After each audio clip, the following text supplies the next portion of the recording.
Crew denies old veteran access on plane, not knowing the undercover owner was watching.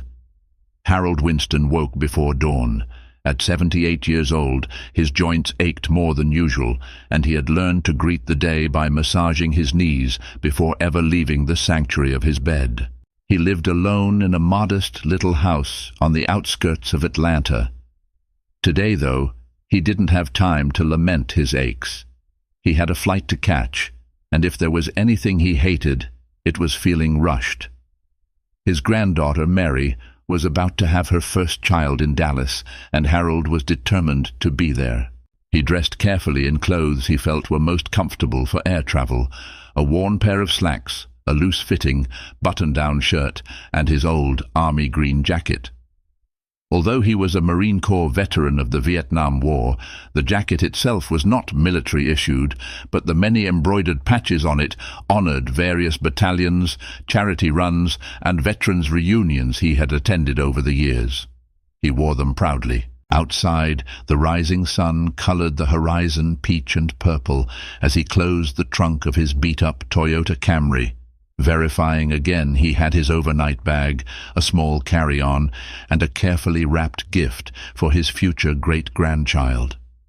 A friend from church had gifted him a brand-new baby blanket.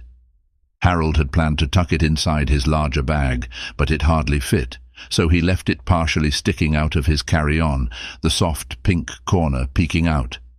Hartsfield-Jackson Atlanta International Airport was predictably busy. Harold eased his car into a remote parking lot, found a spot, and began the long walk toward the shuttle stop. Every step reminded him of the bullet wound in his left leg from decades before the pain flared with each movement, especially in cold weather. But at his age, Harold had learned to push through, to focus on the important things: family, honor, and faith. Over the years, the Marine Corps had taught him to arrive early, adapt, and stand tall in the face of adversity. So he gave himself plenty of time. Yet the hustle of modern travel, the electronic check-ins, the automated announcements sometimes confused him. The fewer obstacles, the better. When he arrived at the ticket counter, he was greeted by a neat row of self-service kiosks. Harold tried tapping the screen, squinted, then tried again, but his reservation didn't appear. He sighed. The swirl of conversation around him, people complaining about flight delays, a mother screaming for her child to wait, made it hard to concentrate. He finally decided he needed a ticket agent's help. He waited in line behind a half-dozen travelers. Directly behind him was a tall man in his 50s with salt and pepper hair, wearing a casual navy sport coat and jeans. The man had a kind look about him, though he carried himself with a quiet confidence. Harold sensed that the man was probably well off, maybe a businessman or a frequent traveler. Eventually, it was Harold's turn. The harried ticket agent looked up, her smile obviously forced. She asked for his ID. He fumbled in his wallet before handing over his driver's license and a paper printout of his flight details. "Sir, you've checked in at the kiosk, right?" she asked, already sounding impatient. "No, ma'am. I tried, but I couldn't get it to work."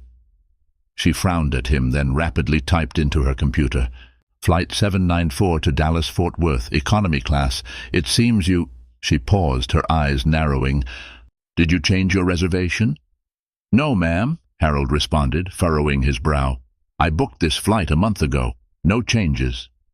Again the agent typed and sighed. "Strange. The system shows something about a mismatch in your seat assignment. Let me see." Time ticked on as she made a phone call. Harold shifted from one foot to the other, resisting the urge to grumble at how every year air travel seemed to get more complicated. The man behind him in line was being extremely patient, to the point where Harold turned and gave him a polite nod. Finally, the agent put the phone down and turned back to Harold. "Looks like we oversold the flight in your fare class. You may not have a guaranteed seat, Mr. Winston." He blinked. "Ma'am, I booked a seat when I paid. I have a copy of my itinerary right here." She sighed and looked past him as if bored. "They're telling me they can't confirm your seat. You'll have to speak with the gate agent about reaccommodation.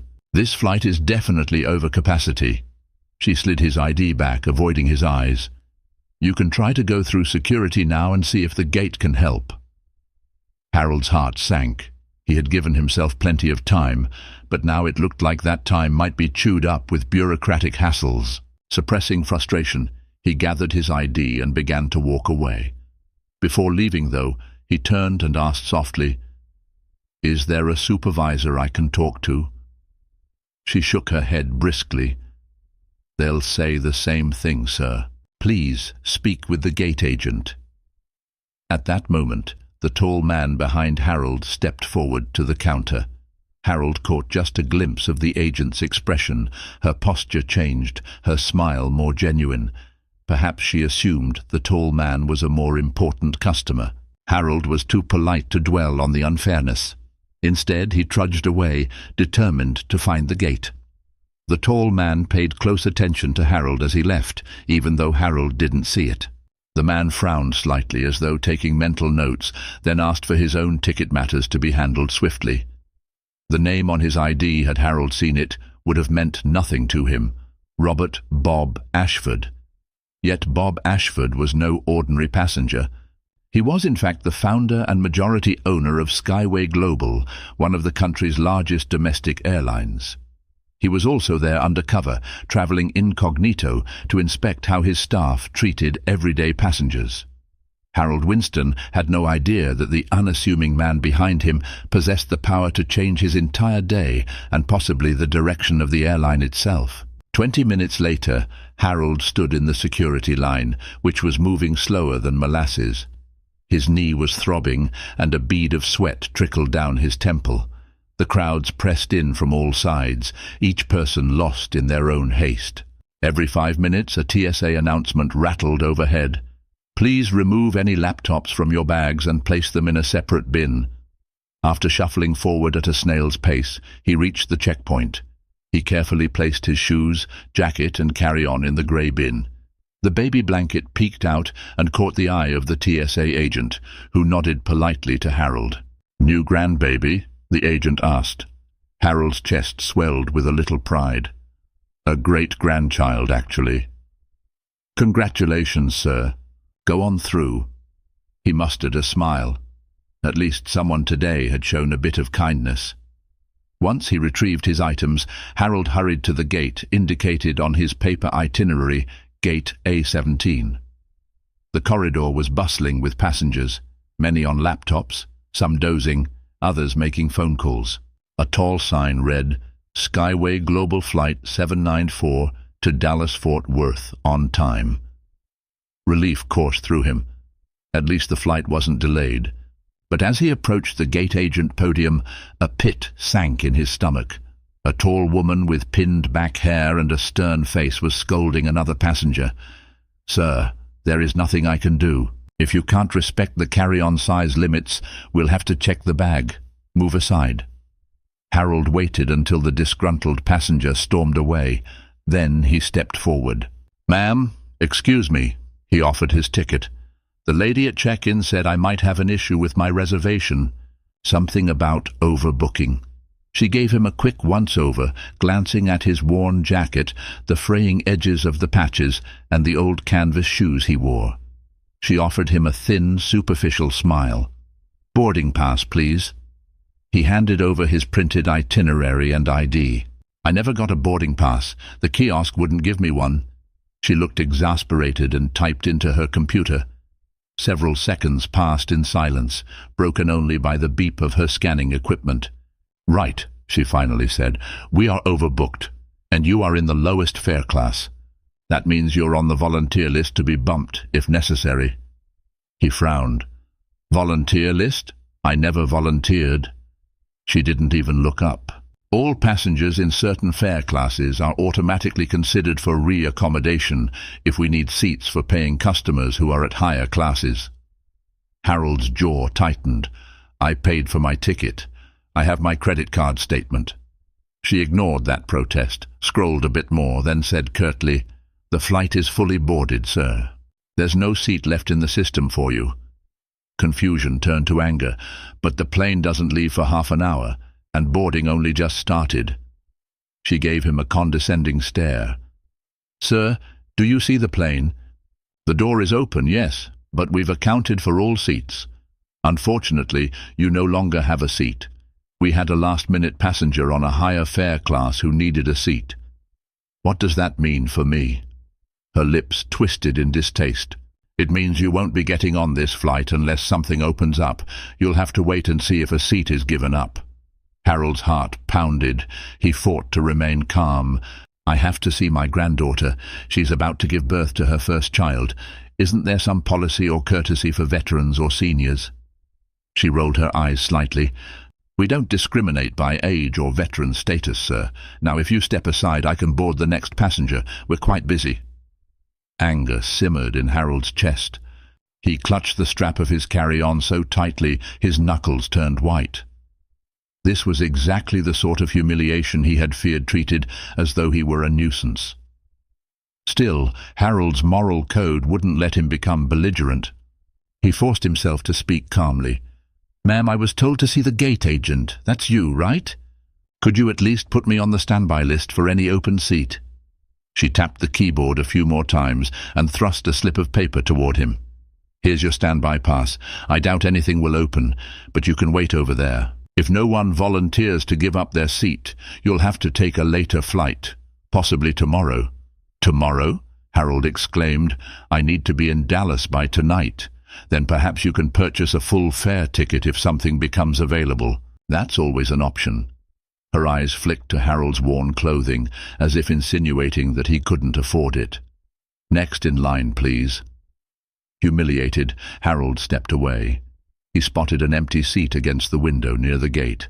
He gingerly sat, his leg throbbing in protest, and placed his bag on his lap. He felt close to tears, not from sadness so much as frustration. He prided himself on never losing his temper, but this was pushing his patience. Time passed, and more passengers streamed to the gate, scanning their boarding passes, vanishing down the jetway. The overhead speakers chimed with final boarding announcements. Harold kept thinking that maybe, just maybe, someone would not show up. And then the gate agent, forced to acknowledge him, would call his name. But that never happened. The minutes turned to seconds. The gate agent typed on her computer, occasionally stealing glances at Harold, who refused to budge from the seat. Finally, she called out into the waiting area. "Final call for Flight 794 to Dallas-Fort Worth. Passengers with seat assignments, please board now or risk forfeiting your seat." No one else came forward. The agent closed the door. Harold's heart sank to his stomach. He stood, limped over, and asked, "Is there a seat? Did I make it?" She shook her head, her tone unyielding. "No, sir. This flight is closed. I can see if there's another flight, but everything is full. With the busy travel season, you might get stuck here for a while." Before Harold could protest, the woman walked away. He tried to catch the eye of another airline employee behind the podium, but they wouldn't even look up. Feeling utterly defeated, Harold turned away from the gate. Unbeknownst to Harold, in a seat near the corner, hidden behind a newspaper, Bob Ashford, the undercover owner of Skyway Global, had watched the entire exchange with mounting outrage. He had boarded earlier but stepped off the plane briefly, claiming he needed to make a quick phone call. In reality, he wanted to see how the gate agent handled last-minute passenger issues. Instead, he had witnessed a callous, borderline cruel refusal to accommodate an elderly veteran who had every right to his seat. Bob Ashford clenched his fists. He had read all the memos about improving customer service, especially for veterans. He had personally approved a special courtesy policy that waived reaccommodation fees for active duty and retired military personnel if they provided proper documentation. Yet none of that had been put into practice here. Why? He needed to find out. For now, though, Bob decided to play it cool. He scanned his boarding pass, quietly re-entered the jetway, and took his seat in first class. He intended to watch the cabin crew's behavior to see if this kind of dismissive attitude extended to the staff in flight. Meanwhile, poor Harold Winston was left standing at the window, watching as the aircraft pulled away and soared into the sky without him. Harold felt a sting of déjà vu as he stood near the gate, overcome with that familiar sense of helplessness. Memories from his service days slipped into his mind as though time were folding inward. It was 1968 in Vietnam. Harold, then a young Marine, found himself with a bullet lodged in his left thigh, pinned down under heavy fire. Despite the searing pain, he had to keep moving or risk being overrun by enemy troops. Fellow Marines dragged him behind a low dirt embankment while a medic scrambled to address the wound. Harold remembered struggling to remain conscious. He also recalled the feeling of frustration and anger. Why had the platoon been left without proper support? Who had messed up the supply lines? Back in the present, the only thing that physically linked Harold to that memory was the dull ache in his leg. The frustration, though, felt oddly the same. Being stranded by forces beyond his control, with no immediate help in sight. It hurt. He looked up at the closed jetway door. A wave of exhaustion rolled over him. If he were younger, he might have shouted or demanded to see a supervisor, but as an old man, he just felt defeated. People swirled around him, gate announcements for other flights crackled overhead, and no one gave him more than a passing glance. He trudged down the corridor, deciding to seek help at Skyway Global's customer service desk. He had to figure out a way to get to Dallas today. Already, his granddaughter had texted him that she was in labor. This baby could come at any time. She'd be devastated if he missed the birth. When he arrived at the customer service area, he found a snaking line of impatient travelers. Some were furious about cancelled flights, others were fighting about lost baggage. Harold got in line and stood there, leaning on his carry-on like a makeshift cane. A mother with 2 screaming toddlers was ahead of him, and the line hardly budged for 20 minutes. Finally, it was Harold's turn. A stocky man in a wrinkled Skyway Global uniform looked at him with tired eyes. "Yes, sir. How can I help you?" Harold explained. He'd been denied boarding on Flight 794. He was on the volunteer bump list without his knowledge, and he desperately needed to get to Dallas tonight. The man tapped at the keyboard. "Everything's overbooked, sir," he said, with the same mechanical tone the gate agent had used. "Earliest I can confirm is tomorrow afternoon around 3 p.m. If you want to go stand by for the rest of today, you can, but there's no guarantee." Harold swallowed a lump in his throat. "Is there any special consideration for veterans? I served in Vietnam. I have a veteran ID. I heard there was a policy." The man shrugged. "We do have some courtesy policies for active duty. Retirees sometimes qualify, but not in cases of overbooking. You can fill out a complaint online, sir." Heat rose to Harold's face. "This is insane," he muttered. "I bought my ticket fair and square. I'm not looking for special treatment, just the seat I paid for." The agent raised an eyebrow. "I'm sorry, sir. Next, please." Just like that, Harold found himself dismissed yet again. The travelers behind him in line began to shuffle forward, and Harold had to step aside to avoid being trampled by the wave of impatience. An overwhelming sense of powerlessness washed over him. There had to be something he could do. Maybe a different airline. He looked around for signage. Over on another wall, large monitors displayed flight schedules. Delta Airlines had a flight leaving for Dallas in 3 hours. Perhaps he could buy a last-minute ticket if it wasn't too expensive. But Harold's finances were tight. He lived off a modest pension and Social Security checks. The thought of paying hundreds, maybe thousands of dollars for a same-day flight ticket from Delta or any other airline made him grimace. Still, desperation drove him to check the fares on his phone. As expected, the price was staggering, nearly $100 for a one-way ticket to Dallas. That was more than Harold's monthly mortgage payment. He simply couldn't afford it. He wandered away from the chaos, searching for somewhere quiet to gather his thoughts. Eventually, he found a less crowded corridor near a row of large windows. Through the glass, he could see planes taxiing in the bright mid-morning sun. People busily loaded luggage, fueling trucks scurried around, and planes soared into the sky. All that activity, yet here he was, stuck, powerless. Harold sank into a chair by the window. His leg throbbed worse than ever. He felt he might cry from sheer frustration. But even in the face of all this, he didn't want to give in. He was a Marine, and Marines found a way. Pulling out his phone, Harold called his granddaughter Mary. she answered in a shaky voice, obviously in the throes of early labor pains. "Grandpa?" she managed between shallow breaths. "Are you on your way? Mom said your flight would land around noon." Harold squeezed the phone, trying to steady his voice. "Honey, they bumped me off the flight. I'm trying to find another option." She moaned. "But the baby, I'm dilated." Her breath caught in a wave of pain. "We really need you here, Grandpa." A pang of guilt twisted in Harold's gut. He forced cheer into his tone. "Hang tight, Mary. Babies take their time. I'll do my very best to get there before she arrives. I promise." They ended the call. Harold rubbed the corners of his eyes. He refused to let an airline's incompetence keep him from being at his granddaughter's side. He vowed to wait at the standby area for the next flight to Dallas, and if he didn't get on that, he'd try the next one and the next. He'd camp out in that airport if he had to. And so, with renewed determination, Harold slung his carry-on over his shoulder and set out, ignoring the pain in his leg, to track down the next possible flight. Meanwhile, in the crisp skies above, Bob Ashford was en route to Dallas, seated in first class. His mind whirled in anger at what he'd witnessed, and he was already firing off clandestine text messages to his executive assistant.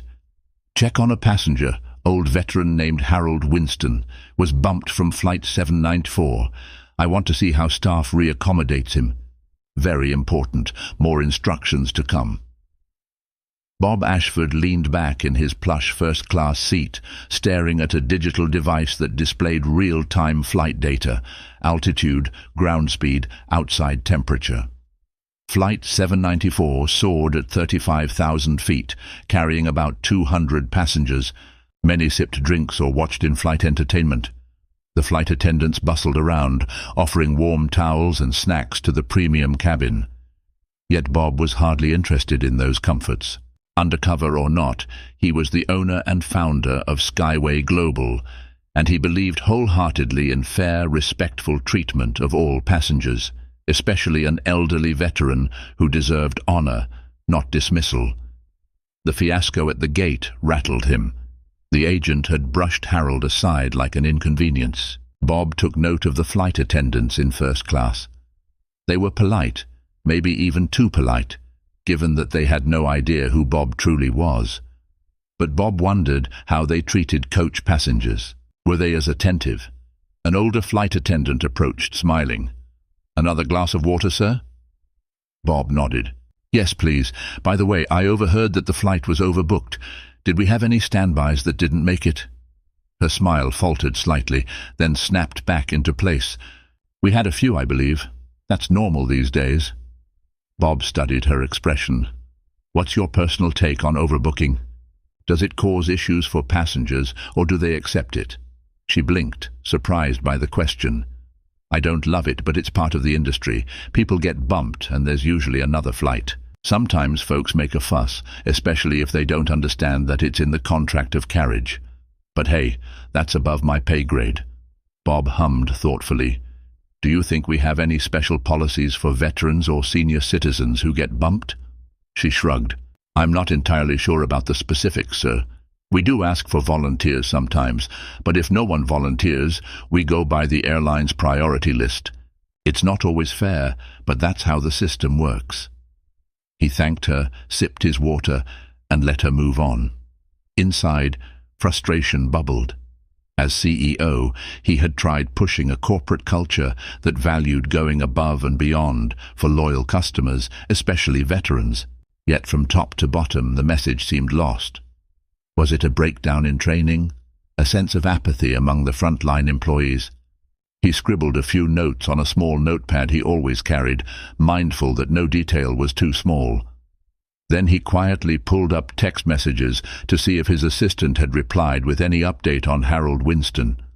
A single message read, "No sign of passenger so far. I've contacted local supervisors to locate him. Will update ASAP." Bob exhaled, impatience and worry mingling in him.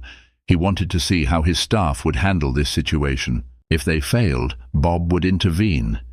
Yet he also wanted an authentic read on their processes, not just some artificially staged hospitality once they realized they'd messed with the boss's directive. It was a delicate balance. But one thing was certain. Once he landed in Dallas, Bob intended to follow through. He might not step forward as CEO publicly, but he would definitely test the mettle of his Dallas ground staff. And he would find Harold Winston, no matter how big an airport might be. At that moment, the captain's voice crackled over the PA system. "Ladies and gentlemen, this is your captain speaking. We're about an hour away from Dallas-Fort Worth International. Weather conditions are good, expecting an on-time arrival." Bob half listened, staring out the window at the patchy clouds drifting below. He felt a pang of guilt. He was physically comfortable, while Harold was probably stuck in Atlanta, his dream of seeing his granddaughter's baby threatened by airline bureaucracy. If there was any justice, Bob wanted to make sure Harold's story didn't end in heartbreak. Back in Atlanta, Harold was on the brink of giving up. The next Dallas-bound Skyway Global flight was also sold out. But there was a chance for standby, so he planted himself in one of those stiff vinyl chairs at Gate A29, every so often hobbling up to the gate agent to see if any seats had opened. Each time the young woman simply shook her head no, too busy to say more than a few words. And so the hours dragged on. Harold sent periodic texts to Mary, offering flimsy reassurances. In truth, he wasn't sure if he'd make it before the baby arrived. By early afternoon, he found himself exhausted and hungry. He decided to grab a quick bite from a nearby sandwich shop. The line was long, but eventually he secured a turkey sandwich and a coffee costing more than he thought reasonable, but airports always overcharged. He sat near a charging station, plugging in his phone. A few seats away, he noticed a woman quietly crying, phone pressed to her ear. She was older than Harold, with silver hair pinned back in a bun. Instinct told him to ask if she needed help, but he was so worn down by his own troubles that he hesitated. Still, after a few minutes, empathy won out. He cleared his throat softly. "Ma'am, you all right? Do you need anything?" he asked gently. She looked up, startled. "Oh, I'm fine," she said shakily, dabbing her eyes. "My husband is in the hospital in Dallas. I was supposed to be on that noon flight but got bumped. Now they're telling me I can't get there until tomorrow." Harold's heart squeezed. "I'm sorry to hear that," she nodded, eyes red. "I'm just worried he won't make it through the night." Tears welled up again. A wave of compassion washed over Harold. Suddenly his own troubles felt small compared to her fear of losing a loved one. And at that moment, he realized that the airline's cold approach, its callous overbooking, was hurting people in dire, emotional circumstances. Despite his own predicament, he reached into his wallet, pulling out the few extra bills he had. "Listen, ma'am, I know how it feels to be worried about someone you love. Could this help you get on another airline? Maybe you can find a cheaper flight on Delta." She stared at the money, wide-eyed. "Oh no, I couldn't." He gently pressed it into her hand. "It's not much, but if it helps get you closer to your husband, it's worth it." Tears slid down her cheeks. "God bless you," she whispered. Harold patted her shoulder lightly. He felt a bit of relief that he could do something good with the limited resources he had. And if it meant he was stuck with no backup money for his own ticket, so be it. He would find a way. After a few minutes, she managed to pull herself together, thanked him repeatedly, and hurried off to see if Delta had a seat. Harold watched her leave, a swirl of conflicting emotions inside him. He felt grateful he could help someone, but also anxious about his own prospects. An announcement from Gate A29 jarred him. "Attention passengers on Skyway Global Flight 256 to Dallas-Fort Worth. We are oversold. We are offering a travel voucher of $300 for volunteers who will give up their seat and take a later flight." Harold mustered the energy to stand, hobbling toward the gate agent. "Ma'am, is there a chance I might get a seat if you find volunteers?" The gate agent frowned. "We're offering vouchers, but no one's volunteered yet. Also, you're number 7 on the standby list. We have only 1 seat to offer if we get a volunteer. Sorry, 7. Harold shook his head. He was that far down the list. The agent promptly turned her attention to another passenger. Harold slumped back into his seat. He watched the next flight fill up, the door close, and the plane push away. Evening approached, and it became clear that the day was nearly lost. Harold's phone buzzed his granddaughter's mother, texting updates that Mary was now in active labor. Harold responded with forced optimism.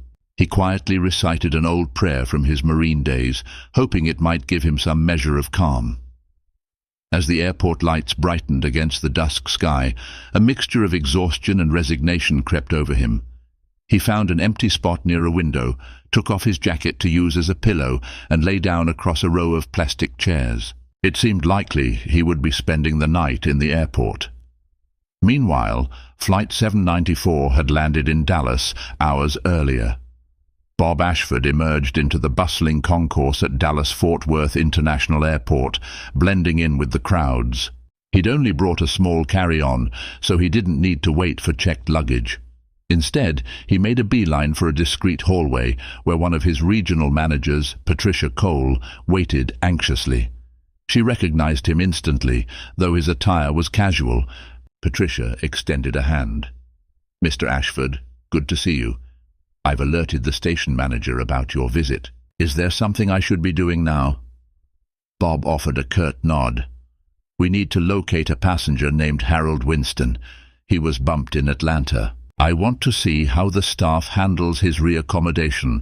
I do not want them informed of my presence or identity. Understood?" Patricia hesitated.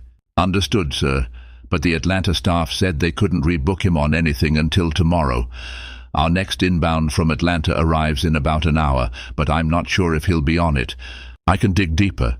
Bob's eyes flashed with anger. "Find out. And if he isn't on that flight, we need to fix this now. The man's granddaughter is giving birth. This is precisely the kind of passenger we should prioritize. I want him here tonight." Patricia winced. "Of course, Mr. Ashford, right away." While Patricia scrambled to coordinate calls, Bob walked through the airport with a sense of purpose. He observed the staff at the gates, noticing whether they greeted passengers with a smile or not. He overheard a rude remark from a flight attendant to a customer complaining of a seat mix-up.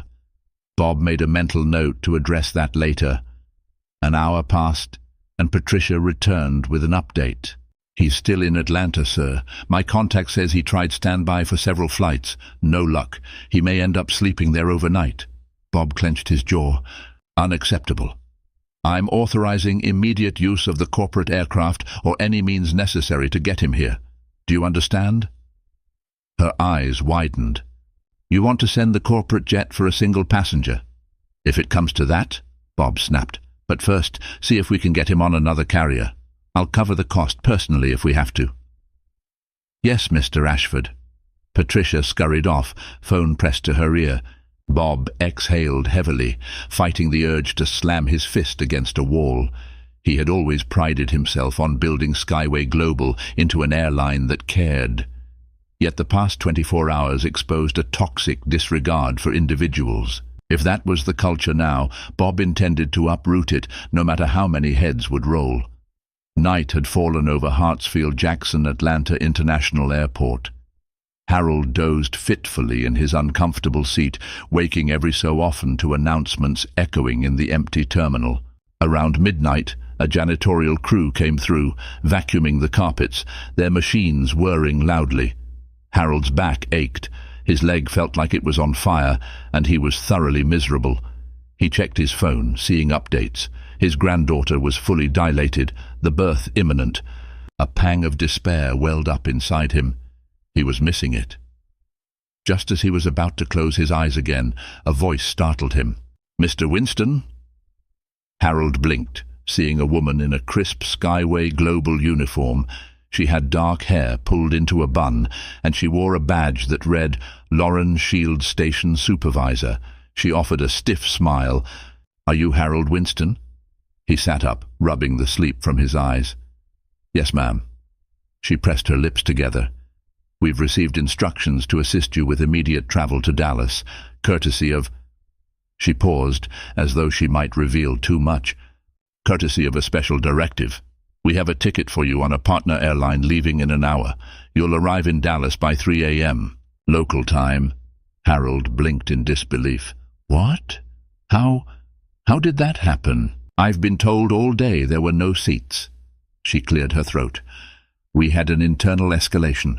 We sincerely apologize for the inconvenience. Now, if you'd follow me to the partner airlines counter, we'll get you checked in." Harold's heart soared with relief. He wasn't sure which angel had intervened, but he was too tired and grateful to question it. He gathered his belongings, wincing at the stiffness in his leg, and followed Lauren through the deserted corridors to the partner airline's small check-in desk. The agent behind the counter printed out a boarding pass for a flight that was indeed leaving in less than an hour. Harold stifled a laugh of pure joy when he realized he had a seat in business class, something he'd never experienced. Within the hour, Harold found himself in seat 2A on a small regional jet, heading for Dallas. Exhaustion warred with excitement as the engines roared to life. He silently thanked God for this sudden turn of fortune. Maybe, just maybe, he'd arrive before his great-grandchild was born. Meanwhile, in Dallas, Bob Ashford received a text from Patricia. "We've secured a seat for Mr. Winston on a partner airline. He'll land by 3 a.m. We'll meet him at arrival." Bob smiled for the first time that day. "Excellent," he responded. "Let me know the moment he arrives, and do not mention me or my role to him yet." The flight landed at Dallas-Fort Worth exactly at 3:07 a.m. Harold stepped off, bleary-eyed but eternally grateful to finally be in Texas. The terminal was quiet at that hour, with only a few red-eye passengers shuffling about. Waiting near the gate was Lauren Shields, the station supervisor from Atlanta, along with Patricia Cole, the regional manager. Patricia approached with a polite smile. "Mr. Winston, welcome to Dallas. We have a car ready to take you wherever you need to go." Harold was stunned. "Ma'am, I can just catch a cab or call my granddaughter. You don't have to." "It's our pleasure," Patricia insisted. "It's the least we can do after the trouble you've had." He noticed Lauren seemed less enthusiastic, almost nervous. Harold didn't know the details, but he sensed some tension in the air. Regardless, he accepted the courtesy ride. They guided him down an escalator to a private car service area. To his astonishment, a sleek black sedan was waiting. The driver opened the door, and Harold's cheeks burned with embarrassment. He wasn't used to such luxury, but desperation to reach the hospital overcame any reluctance. Before stepping into the car, he turned to Patricia. "Ma'am, I just want to say thank you. I was treated pretty badly in Atlanta. Not by you, of course, but it's been a rough day. I almost gave up." Patricia nodded, her eyes sympathetic. "I'm sorry you were treated that way, Mr. Winston. You deserve better, especially after all you've done for our country." He paused. "How did you know I'm a veteran?" She gave a small smile. "We have some of your details on file from the courtesy forms you filled out. We're hoping to rectify the situation. Please, let us take you to the hospital so you can see your granddaughter." Emotion swelled in Harold's chest. "Thank you," he managed. The car sped through the quiet streets, and within 30 minutes, Harold was stepping out at Baylor University Medical Center. He hurried to the maternity wing, leaning heavily on his cane like carry-on. Nurses directed him to Mary's room. When he arrived, it was just after 4 a.m. Mary lay in bed, a tiny swaddled infant on her chest. Tears filled Harold's eyes. He made it. He reached her bedside and gently touched the baby's cheek. "Grandpa," Mary breathed, her face glowing with relief and joy. "You're here. She was born just an hour ago." Harold could barely speak, overwhelmed by gratitude. He took the baby girl in his arms, feeling the warmth of new life. She blinked up at him, little fists curled. Harold Winston, the tough Marine, now had tears rolling down his cheeks. Outside the hospital, Patricia texted Bob Ashford. "He has arrived safely. Granddaughter just delivered baby. Winston is with family now." Bob read the message with a mix of triumph and relief. Meet me tomorrow at 10 a.m. in my suite at the Ritz. Bring the relevant staff from the Dallas station. Also, get me the names of the staff who denied him in Atlanta." Patricia replied with a short, "Understood." Later that morning, a tense gathering took place in a private conference room at the Ritz-Carlton in downtown Dallas. Bob Ashford sat at the head of a long table. Patricia Cole stood to his right, projecting a calm authority. Across from them, seated like schoolchildren awaiting punishment, were Lauren Shields and the gate agent from Dallas, along with a few Atlanta-based employees who had flown in on an early morning flight, among them the agent who had specifically bumped Harold off his flight. Bob let a charged silence hang in the air before he spoke. When he did, his voice was quiet, laced with barely contained anger. "I have spent the last 24 hours conducting an undercover inspection of Skyway Global's customer service practices. What I witnessed was appalling. An elderly veteran was denied the seat he paid for. He was treated with disrespect and forced to sleep in an airport, almost missing the birth of his great-grandchild. He pinned the Atlanta gate agent with a cold stare. "Your name is Ms. Cameron, correct?" The woman swallowed. "Yes, sir." "You were the one who told Mr. Winston there was nothing you could do. That is correct?" She nodded, cheeks burning red. "Yes, sir. But we were overbooked, and the system—" Bob held up a hand to silence her. "We have a policy I personally instituted.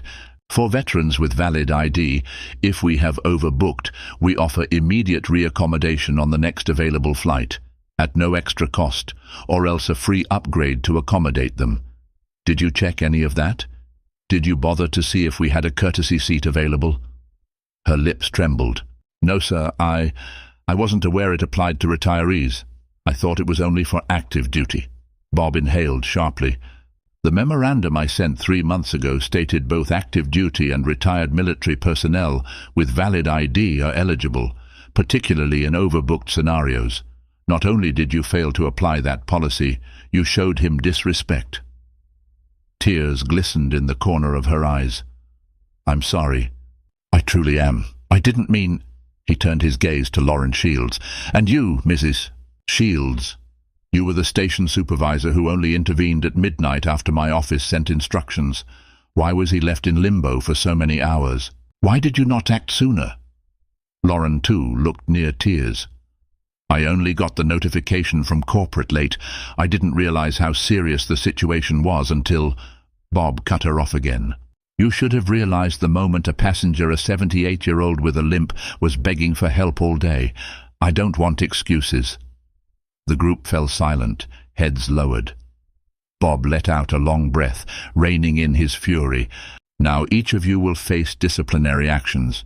Ms. Cameron, you are hereby terminated, effective immediately. Your callous disregard for an elderly veteran is indefensible. Ms. Shields, you're demoted to gate agent until further notice, pending a performance review. Anyone else involved in ignoring the policy will receive official reprimands and mandatory retraining." A ripple of shock went through the room. Ms. Cameron burst into sobs. Lauren Shields kept her head lowered, cheeks burning with humiliation. Bob's voice carried no mercy.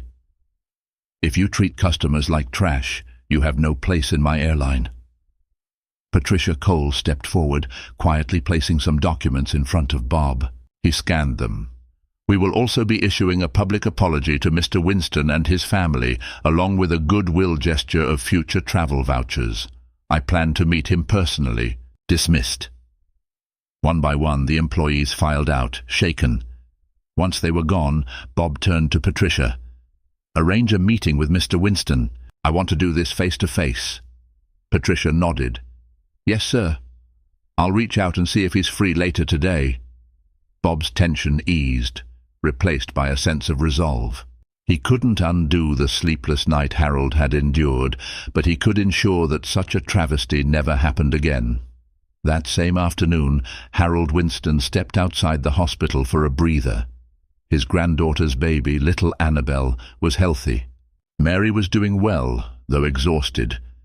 Harold had spent the day at her bedside, marveling at the new life in his arms.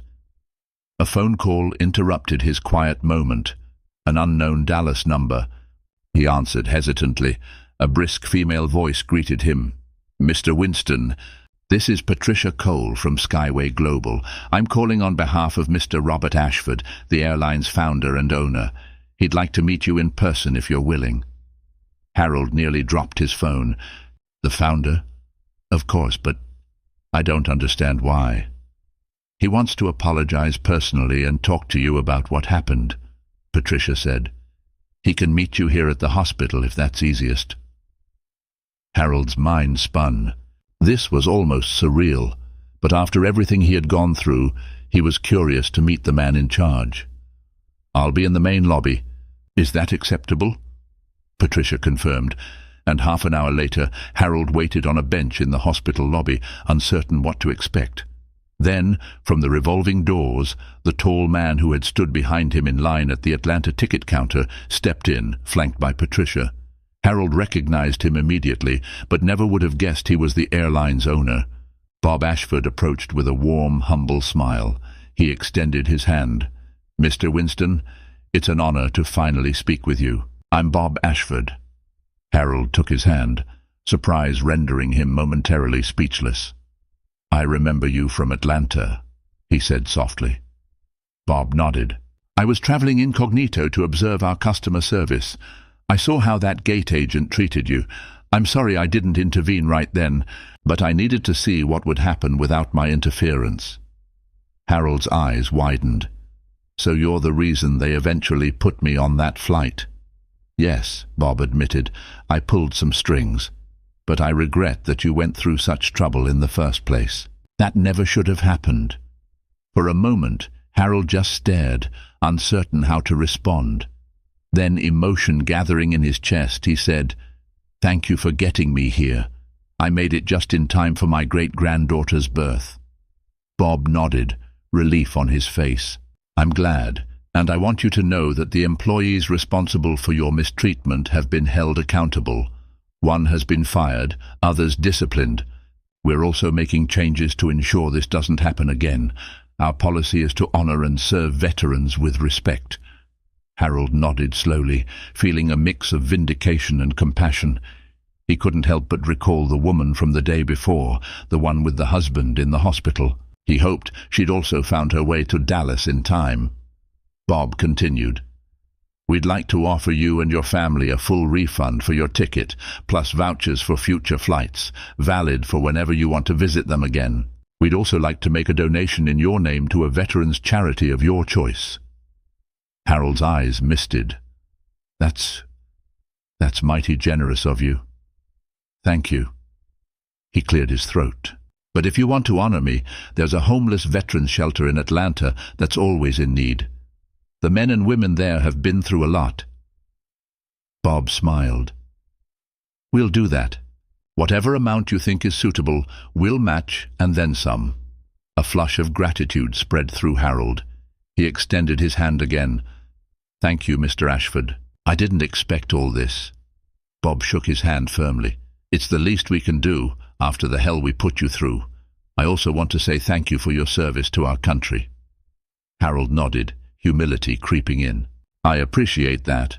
We just did our duty back then." The two men spoke a bit more, exchanging stories about airline life, war stories, and family. Finally, Bob handed Harold a small business card. "Here's my direct line. If you ever have issues again, please call me. I'll make sure you're taken care of." Harold accepted it with a wry smile. "I hope I won't have any more issues, but I thank you. And if you ever want to hear more war stories or meet folks in the veterans community, I can put you in touch. We're a family too." Bob grinned. "I'd like that." With that, they parted ways. Harold returned to the maternity ward, heart lighter than it had been in days. He peeked into Mary's room, seeing her dozing with baby Annabelle snuggled close. A sense of profound relief and joy filled him. He'd made it, and all the frustration and humiliation couldn't overshadow the precious new life he cradled hours before. Bob Ashford left the hospital, stepping into the warm Dallas sun, feeling a renewed commitment to transform his airline from the ground up. He had witnessed the worst of its bureaucracy and had taken steps to correct it. Hard karma had indeed struck those who mistreated Harold Winston, but the outcome also paved the way for positive reform, compassion, and the realignment of corporate values. In the weeks that followed, Harold Winston settled back home in Atlanta, receiving updates that baby Annabelle was thriving. Skyway Global deposited a generous sum in the account of the homeless veterans shelter Harold supported. They also sent him a first-class ticket and open-dated voucher for any travel he might need. Bob Ashford implemented mandatory staff retraining on the airline's veteran courtesy policy. He also increased oversight to reduce overbooking fiascos. In an internal company-wide memo, he cited Harold Winston's case as the prime example of why compassion and empathy must guide their actions. Mrs. Cameron, the former gate agent, struggled to find new work. Word spread that she had been fired for disrespecting an elderly veteran. Regret gnawed at her, forcing her to confront her own attitudes. Eventually, she volunteered at a local veterans organization, trying to make amends for her past insensitivity. Lauren Shields worked her new gate agent position diligently. Her pride stung, but her conscience awakened. She began treating every passenger with extra care, especially those who seemed vulnerable or confused. She vowed never again to dismiss someone in need. The woman with the husband in the hospital? She made it in time, thanks to Harold's cash and a discounted fare on Delta Airlines. She found her husband stable, and he recovered. She later wrote a letter of thanks to Harold, who graciously responded by inviting her and her husband to a local veterans charity event. In the end, kindness and justice intertwined in a story that began with heartbreak but concluded with hope.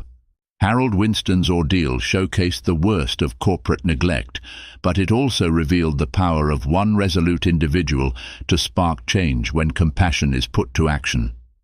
Harold would tell the tale to his friends at the VFW Hall, always highlighting one lesson.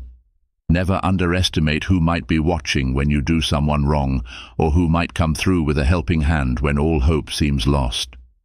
And whenever he traveled afterward, he carried not just his tattered jacket of Marine Corps patches, but a renewed faith that sometimes the right person is there, ready to intervene, and fate has a way of taking care of those who stand for what's good and just.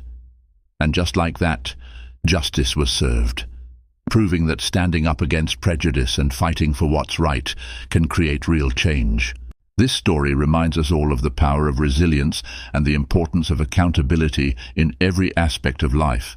If this story inspired you, don't forget to like, share, and hit the subscribe button. Turn on the notification bell so you'll never miss another story like this. Thank you for watching, and we'll see you in the next one.